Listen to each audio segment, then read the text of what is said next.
నమస్తే, welcome to మనం TV. మన నిత్య జీవితంలో మనకి ఎన్నో రకాల సందేహాలు వ్యక్తమవుతూ ఉంటాయి.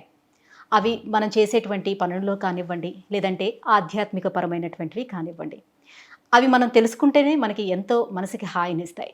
అటువంటి ధర్మబద్ధమైనటువంటి సందేహాలను నివృత్తి చేసేందుకు మనతో పాటు ఉన్నారు ప్రముఖ ఆధ్యాత్మికవేత్త ఆర్ కమలా గారు. నమస్కారం అమ్మ. నమస్కారం అమ్మ, మొదటి ధర్మ సందేహం ఏంటంటే, రామసేతువును నిర్మించినటువంటి నీలుడికి తాను ఏది ముట్టుకున్నా కూడా నీటిలో తేలియాడుతుందనే శాపం ఉందంట కదా. సో అది నిజంగా నిజమేనంటారా? దాని మూలంగానే ఈ రాళ్ళన్నీ తేలుతూ వచ్చాయా? అవునమ్మా.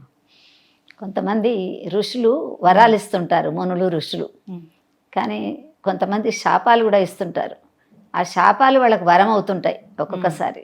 అది మనకు భారతంలో అర్జునుడు వస్తుంటే దేవలోకం నుండి అతని వెంట పడ్డటువంటి ఊర్వశి నన్ను పెళ్లి చేసుకోమంటది. అయ్యో, నా తండ్రి అయినటువంటి ఇంద్రుని యొక్క వరంతో పుట్టినవాడు అర్జునుడు.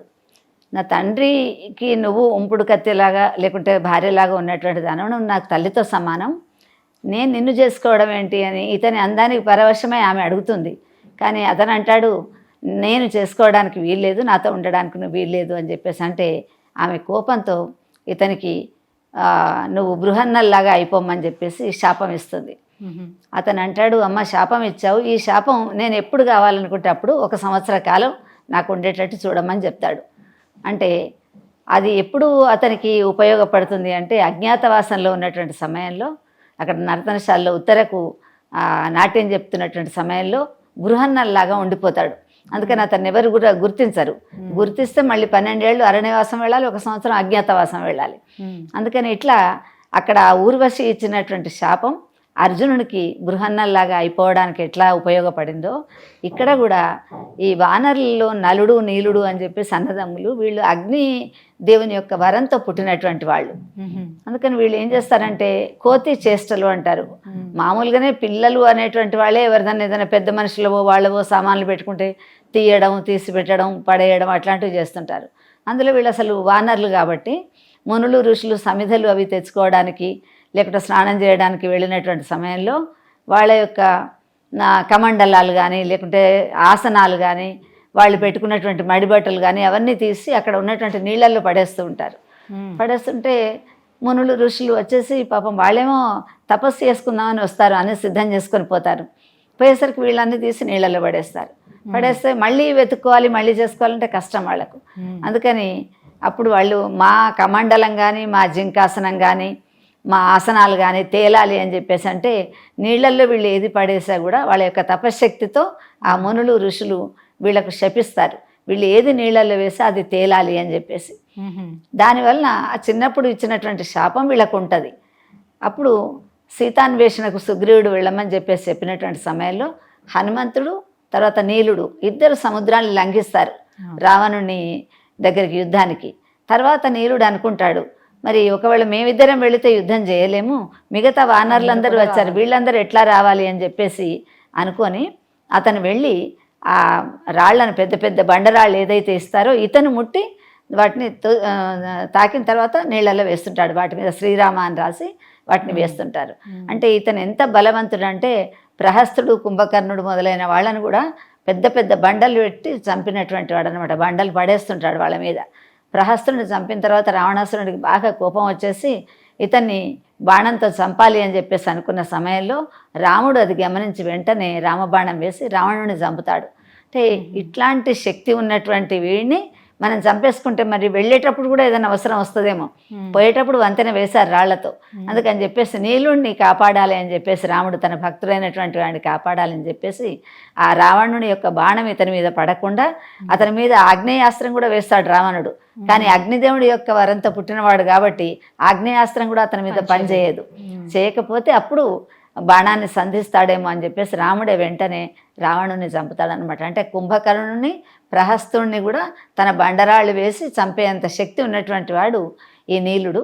అందుకని చెప్పేసి నీలుడు వేసినటువంటి రాయి నీళ్లల్లో తేలుతుంది అని చెప్పేసి ఒక సామెత అన్నమాట. ఆ నీళ్లల్లో అలా ఉండడం వలన అది వంతెన కట్టడం. ఈ మధ్య అసలు రామాయణం జరిగిందా, అయోధ్య ఉందా, రాముడు లంకకు వెళ్ళాడా, ఇలాంటివన్నీ అడుగుతున్నటువంటి సమయంలో నాసా వాళ్ళు వంతెన ఉంది సముద్రంలో అని చెప్పేసి కూడా అంటే తెలియజేశారు. ఇప్పటికీ కూడా ఆ రాళ్ళు అలాగే తెలియనటువంటిది ఆ వంతెన లాగా ఉందన్నమాట. అదంతా వంతెన లాగా ఉండిపోయింది. ఆ వంతెన మించి వాళ్ళందరూ వానరులు వెళ్ళి యుద్ధం చేస్తారు. మళ్ళీ సీతాదేవిని తీసుకొని వాళ్ళు వచ్చేస్తారన్నమాట. పుష్పక వచ్చేటప్పుడు నీటి మీద తేలియాడుతున్న రాళ్ళ మీద అడుగులు వేస్తుండేటప్పుడు అది మునక్కుండానే ఉండే అట్లాంటివమ్మ ఇటుకలు. ఇప్పుడు మనకు ఇక్కడ రామప్ప అని దేవాలయం ఉంది ఓరుగల్లో. అక్కడ రామప్ప దేవాలయంలో కూడా నీళ్లలో మునుగనటువంటి ఇటుకలు ఉన్నాయి. మనం బరువుగా, మనకు ఆర్కిమిడిస్ సూత్రం ఏం చెప్తుంది? బరువుగా ఉన్నటువంటి వస్తువు నీళ్ల కంటే బరువు ఉన్నటువంటిది అందులో పడుతుంది.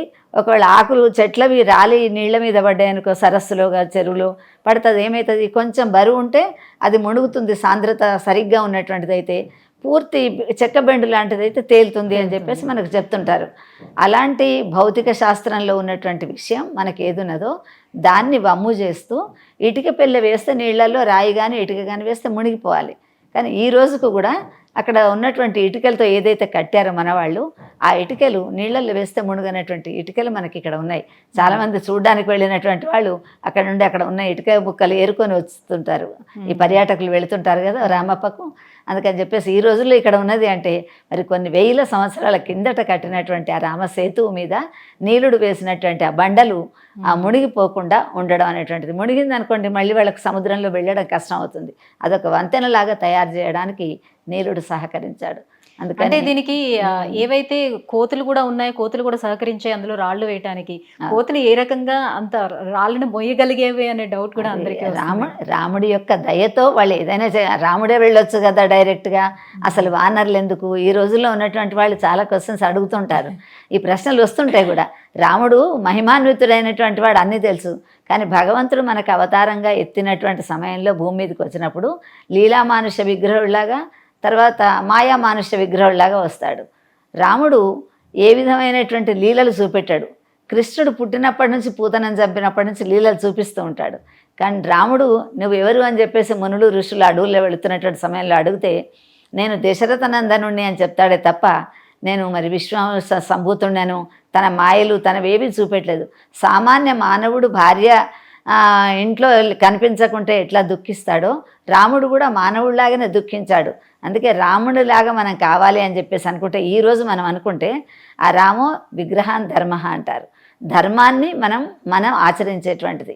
తర్వాత సౌభ్రాతృత్వం, తమ్ముడి మీద ప్రేమ కలిగి ఉండడం, మన సోదరిమణుల మీద ప్రేమ కలిగి ఉండాలంటే మన చేతిలో పని అది. అట్లానే సుగ్రీవుడి మీద సఖ్యత ఉన్నది. అలా స్నేహంగా ఎవరితోనే మనం ఉండాలి అంటే ఉండవచ్చు. క్షమ, అతని శత్రువులైనటువంటి వాళ్ళు వచ్చేసి కాళ్ళ మీద పడి నన్ను క్షమించమని చెప్పేసి అంటే క్షమించే క్షమాగుణం ఉన్నది. తర్వాత తండ్రి వాక్కు పరిపాలన, పితృవాక్య పరిపాలన, తల్లిదండ్రులు చెప్పిన మాటను ఈరోజు మనం వినాలి అని మనం అనుకుంటే వెంటనే మనం వినవచ్చు. రాముడు చేసినటువంటి పనులన్నీ కూడా మానవ మాతృడుగా చేశాడు కాబట్టి మనం ఆ రామతత్వాన్ని చేయవచ్చు. కనుక ఆ రాముడు చేసినటువంటిది అయినా ఆ నీలుని ద్వారా ఆ యొక్క తత్వాన్ని చూపిస్తాడు. రాముడు నీళ్ళల్లో శాపాన్ని వరంగా అక్కడ మనకు కనిపిస్తుంది అన్నమాట. ధన్యవాదాలమ్మా. మంచిది.